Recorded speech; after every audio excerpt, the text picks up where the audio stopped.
ZEE5 ಇರುವಾಗ ನೀವು ನಿಮ್ಮ ನೆಚ್ಚಿನ ಶೋಗಳನ್ನ ಎಂದಿಗೂ ಮಿಸ್ ಮಾಡಿಕೊಳ್ಳುವುದಿಲ್ಲ. ಅದು ಸಂಪೂರ್ಣ ಉಚಿತವಾಗಿ. ಅಣ್ಣ, ಈ ಡ್ರೆಸ್ ಹೇಗಿದೆ ನೋಡು. ಎಲ್ಲ ಡಿಸೈನರ್ ವೇರ್ಸು. ಬೇಗ ಆರ್ಡರ್ ಕೊಡ್ಬೇಕು, ಇಲ್ಲ ಅಂದ್ರೆ ಮದ್ವೆ ಟೈಮಿಗೆ ಸಿಗೋದು ಕಷ್ಟ ಆಗತ್ತೆ. ನನಗೆ ಯಾವ್ದು ಚೆನ್ನಾಗಿ ಕಾಣುತ್ತೆ ಅಂತ ನೀನೇ ಸೆಲೆಕ್ಟ್ ಮಾಡು, ನಾನು ಅದನ್ನೇ ಹಾಕೊಳ್ತೀನಿ.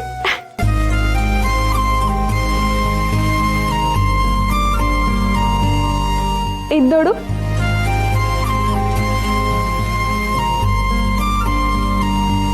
ಅಂತೂ ನನ್ನ ತಂಗಿ ನನಗೆ ಮತ್ತೆ ಸಿಕ್ಬಿಟ್ಲು. ಇದೆಲ್ಲ ಆಗಿದೆ ಶ್ರಾವಣಿ ಮೇಡಮ್ ಇಂದಾನೆ. ಅವರಿಲ್ಲ ಅಂದಿದ್ರೆ ನನ್ನ ತಂಗಿ ನನ್ನ ಹತ್ರ ಮಾತಾಡೋದೇ ಬಿಟ್ಬಿಡ್ತಿದ್ಲು. ವರನ್ನ ಚಿಕ್ಕ ವಯಸ್ಸಿಂದನೂ ಪ್ರೀತಿಯಿಂದ ಸಾಕಿದ್ದೀನಿ. ಆದರೆ ಈಗ ಇದ್ದಕ್ಕಿದ್ದ ಹಾಗೆ ನನ್ನನ್ನು ದೂರ ಮಾಡಿದಿದ್ರೆ ಆ ನೋವನ್ನು ನಾನು ಖಂಡಿತ ತಡ್ಕೊಳಕ್ಕಾಗ್ತಿರ್ಲಿಲ್ಲ. Shravani madam, thank you madam, thank you so much.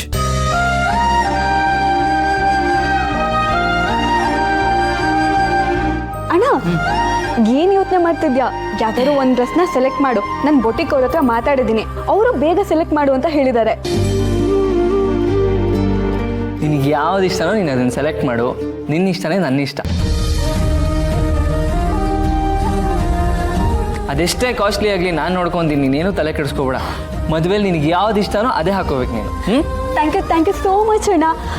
Boutique ಅವ್ರು ಆಲ್ರೆಡಿ 2-3 ಡಿಸೈನ್ ಕಳಿಸ್ತೀನಿ ಅಂತ ಹೇಳಿದ್ದಾರೆ. ನಾನು ಅದರಲ್ಲೇ ಒಂದು ಸೆಲೆಕ್ಟ್ ಮಾಡ್ತೀನಿ. ವಿಶಾಲು ನೋಡು ವಿಶಾಲು, ಅಣ್ಣ ತಂಗಿ ಸಂಬಂಧನ ತಂಗಿಗೋಸ್ಕರ ಪ್ರಾಣ ಕೊಡೋದಕ್ಕೆ ಸಿದ್ಧವಾಗಿರೋ ಅಣ್ಣ. ಅಣ್ಣನಿಷ್ಟನೇ ತನ್ನಿಷ್ಟ ಅಂತ ಪ್ರತಿಯೊಂದಕ್ಕೂ ಅಣ್ಣನನ್ನೇ ಕೇಳೋ ತಂಗಿ. ಇದೆಲ್ಲ ನೋಡ್ತಾ ಇದ್ರೆ ನನಗೆ ಅಣ್ಣ ತಂಗಿ ಸಿನಿಮಾ ನೆನಪಾಗ್ತದೆ.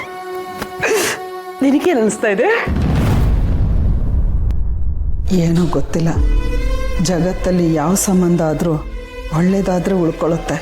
ಟೈಮ್ ಸರಿ ಇಲ್ಲದೆ ಸ್ವಲ್ಪ ಹೆಚ್ಚು ಕಮ್ಮಿ ಆಗುತ್ತೆ ಅಂದರೂ ಪ್ರಾಣ ಕೊಡ್ತೀನಿ ಅನ್ನೋರೆ ಪ್ರಾಣ ಹಿಂಡುವಂಗೆ ಮಾತು ಶುರು ಮಾಡ್ತಾರೆ.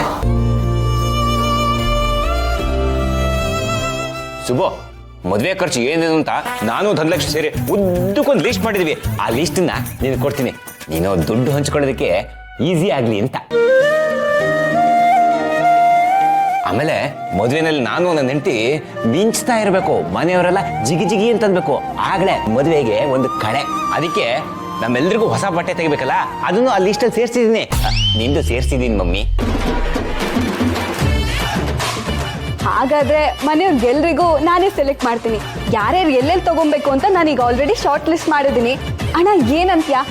ನೀನಂತೂ ನನ್ನ ಮದ್ವೆಲಿ ಮಿಂಚ್ತಾ ಇರ್ಬೇಕು. ಬರು ಅಣ್ಣ ಹೀರೋ ತರ ಕಾಣಿಸ್ತೇನೆ ಅಂತ ಮಾತಾಡ್ತಿರ್ಬೇಕು. ಥರ ಏನು ಬಂತೆ? ನನ್ನ ಮಗ ಹೀರೋನೇ.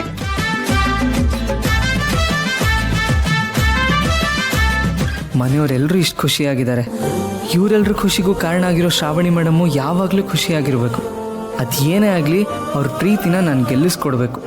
ಅವ್ರು ಪ್ರೀತಿಸ್ತಿರೋ ಹುಡುಗನೇ ಅವ್ರಿಗೆ ಸಿಗೋ ಹಾಗೆ ನಾನು ಮಾಡಬೇಕು. ಅಣ್ಣ, ಇದು ಚೆನ್ನಾಗಿದೆ.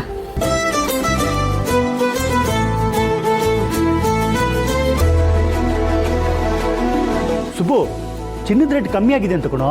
ಹೋದ ವಾರಕ್ಕಿಂತ ಈ ವಾರ 500 ರೂಪಾಯಿ ಕಮ್ಮಿ ಆಗಿದೆ. ಹೌದಾ? ಸದ್ಯ ನಾವು ಹಿಂದಿನ ವಾರ ಒಡವೆ ಮಾಡ್ಸಕ್ ಹೋಗದೆ ಇದ್ದಿದ್ದು ಒಳ್ಳೇದಾಯ್ತು. ಹೇಗಿದ್ರು ಅಣ್ಣ ದುಡ್ಡು ಕಮ್ಮಿ ಆಗಿದೆ, ನಾಳೆನೆ ಹೋಗಿ ಒಡವೆ ಮಾಡ್ಸಕ್ ಹಾಕ್ಬರೋಣ. ನಾಳೆನೇ ಅಂದರೆ ಸ್ವಲ್ಪ ಕಷ್ಟ ಆಗುತ್ತಮ್ಮ. ನನಗೊಂದು 2 ದಿನ ಟೈಮ್ ಕೊಡು. ಯಾವುದೋ ಒಂದು ದುಡ್ಡು ಬರೋದಿದೆ, ಆಮೇಲೆ ಎಲ್ಲರೂ ಹೋಗಿ ಒಡವೆ ಮಾಡ್ಸಕ್ಕೆ ಹಾಕಿ ಬಂದ್ಬಿಡೋಣ.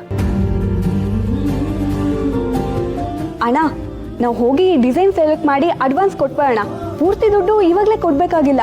ಅಡ್ವಾನ್ಸ್ ಕೊಟ್ರೆ ಇವತ್ತಿನ ರೇಟಿಗೆ ಫಿಕ್ಸ್ ಮಾಡ್ತಾರೆ. ಇನ್ನು ನಾಳೆ ನಾಡಿದ್ದು ಅಂದ್ರೆ ಮತ್ತೆ ರೇಟ್ ಜಾಸ್ತಿ ಆಗತ್ತಲ್ವಾ?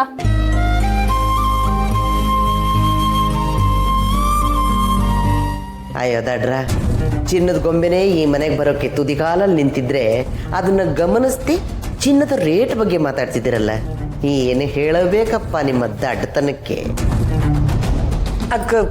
ಕಾರ್ತಿಕೇಯ, ಅಲ್ಲ ನೋಡ, ನೀನು ಎಲ್ಲ ಕೆಲಸನೂ ನೀನು ಒಬ್ಬನೇ ತಲೆ ಮೇಲೆ ಹೊತ್ಕೊಂಡು ಮಾಡಕೋಬೇಡ.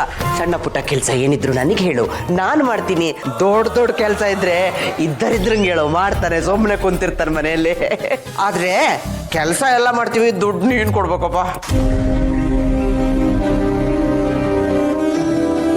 ಪರವಾಗಿಲ್ಲ ಕಾಂತ, ಮತ್ತೆ ನೀವು ಮನೆ ಕೆಲಸ ಏನಿದೆ ಅದನ್ನ ನೋಡ್ಕೊಳ್ಳಿ ಸಾಕು, ಮಿಕ್ಕಿದೆಲ್ಲ ನಾನು ನೋಡ್ಕೊತೀನಿ.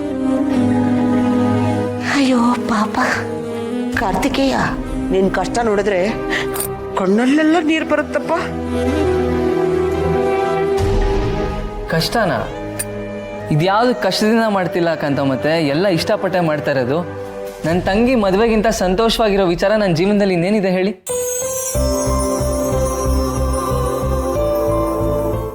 ಹೌದೌದು, ಯಾವುದೂ ಇಲ್ಲ. ಇಂಥ ದೊಡ್ಡ ಸಂಭ್ರಮಕ್ಕೆ ಅಲ್ಲ ನೋಡ, ಸುಮ್ಮನೆ ಕೇಳ್ತಾ ಇದ್ದೀನಿ, ತಿಳಿದೇ ಕೇಳ್ತಾ ಇದ್ದೀನಿ ಅಂತ ಅನ್ಕೋ.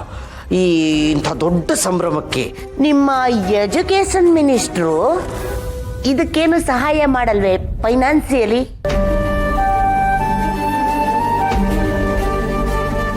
ಯಜಮಾನ್ರು ನಮ್ಮ ಮನೆಗೆ ಮಾಡಿರೋ ಸಹಾಯನೇ ಸಾಕು ಕಾಂತ, ಮತ್ತೆ ನಾನು ಇನ್ನೇನು ಎಕ್ಸ್ಪೆಕ್ಟ್ ಮಾಡಲ್ಲ ಅವರಿಂದ. ಅವರು ನಮ್ಮ ಮನೆಗೆ ಆಶೀರ್ವಾದ ಮಾಡಿದ್ರೆ ಸಾಕು, ಇನ್ನೇನು ಬೇಡ. ಏನು ಬೇಡಂತೆ ಕಣ. ಚೆನ್ನಾಗಿ ಹೇಳ್ದೆ ನೀನು. ಕೇಳಿದ್ರು ಅಷ್ಟೇ, ಕೇಳದೆ ಇದ್ರು ಅಷ್ಟೇ. ಮಿನಿಸ್ಟ್ರು ಮನೆಯವರು ಮಾಡದೇ ಇರ್ತಾರ? ಮದ್ವೆ ಧಾಮ್ ಧೂಮ್ ಅಂತ ಆಗುತ್ತೆ. ನೀನ್ ತಲೆ ಕೆಡ್ಸ್ಕೊಬೇಡ ಅಕ್ಕ. ನಾನು ಆ ಒಡವೆ ಬಗ್ಗೆ ಏನೂ ಮಾತಾಡಲೇ ಇಲ್ಲ. ಹುಡುಗಿಗೆ ಎಷ್ಟು ಒಡವೆ ಹಾಕ್ತಾರೋ ಏನೋ. ಮೈ ತುಂಬ ಒಡವೆ ಹಾಕ್ತಾರೆ, ಕೈ ತುಂಬ ಕೊಟ್ಟು ಮನೆ ತುಂಬಿಸ್ಕೊಡ್ತಾರೆ. ಮಿನಿಸ್ಟ್ರು ಮಗಳೇ ಈ ಮನೆನ ನಮ್ಮ ಮನೆ ಅಂದಿದ್ದಾಳೆ. ಆ ಅರ್ಥದಲ್ಲಿ ನಾವು ಮಾಡ್ತಿರೋದು ಮಿನಿಸ್ಟ್ರು ಮನೆ ಸಂಬಂಧ. ಅವ್ರನ್ನ ಅದು ಕೊಡಿ ಇದು ಕೊಡಿ ಅಂತ ನಾವೇನು ಕೇಳೋದು ಬೇಡ. ಮೊದಲು ಮದುವೆ ಆಗಲಿ, ಆಮೇಲೆ ಆ ಮಿನಿಸ್ಟ್ರು ಹೆಸರು ಹೇಳ್ಕೊಂಡೆ 3 ತಲೆಮಾರ್ಗಾಗುವಷ್ಟು ಮಾಡ್ಕೋಬೋದಕ್ಕ. ಅದನ್ನ ನಾನು ನಿನ್ಗೆ ಹೇಳ್ಕೊಡ್ತೀನಿ, ನೀನೇನು ಯೋಚನೆ ಮಾಡಬೇಡ. ಯಜಮಾನ್ರ ಮನೆ ಅಂದರೆ ನಮಗೆ ದೇವಸ್ಥಾನ ಸಮಾನ. ಯಜಮಾನ್ರು ನಮಗೆ ದೇವರಿದ್ದ ಹಾಗೆ. ದೇವಸ್ಥಾನದಲ್ಲಿ ದೇವರ ಆಶೀರ್ವಾದಕ್ಕೆ, ದೇವ್ರ ಪ್ರಸಾದಕ್ಕೆ ಕೈ ಚಾಚಬೇಕೇ ಹೊರತು ಆ ಉಂಡಿಯಲ್ಲಿರೋ ಕಾಸು ನಮಗೆ ಸಿಕ್ಕಬೇಕು ಅಂತ ಆಸೆ ಪಡೋದು ತಪ್ಪು.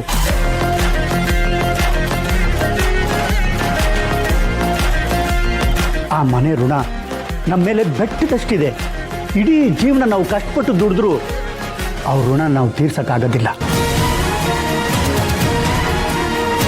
ಯಜಮಾನ್ರು ತಗೊಳ್ಳಿಂತ ಕೈ ನೀಡಿ ಕೊಟ್ಟರು ಕೂಡ ನಾವು ಬೇಡ ಅನ್ಬೇಕೇ ಹೊರತು ನಾವು ಯಾವತ್ತೂ ಕೈ ಚಾಚಕ್ಕೆ ಹೋಗ್ಬಾರ್ದು. ನೋಡಿ, ಮತ್ತೆ ಇನ್ಯಾವತ್ತೂ ಈ ರೀತಿ ಯೋಚನೆ ಮಾಡಬೇಡಿ.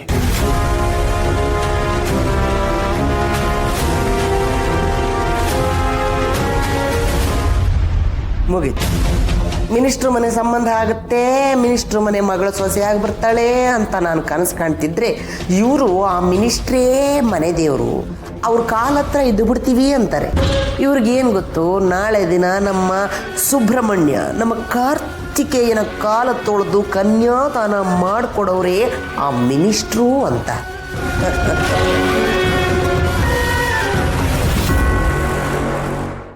ZEE5 ಆಪ್ ಡೌನ್ಲೋಡ್ ಮಾಡಿ ಎಲ್ಲಾ ಸಂಚಿಕೆಗಳನ್ನು ಸಂಪೂರ್ಣ ಉಚಿತವಾಗಿ ನೋಡಿ.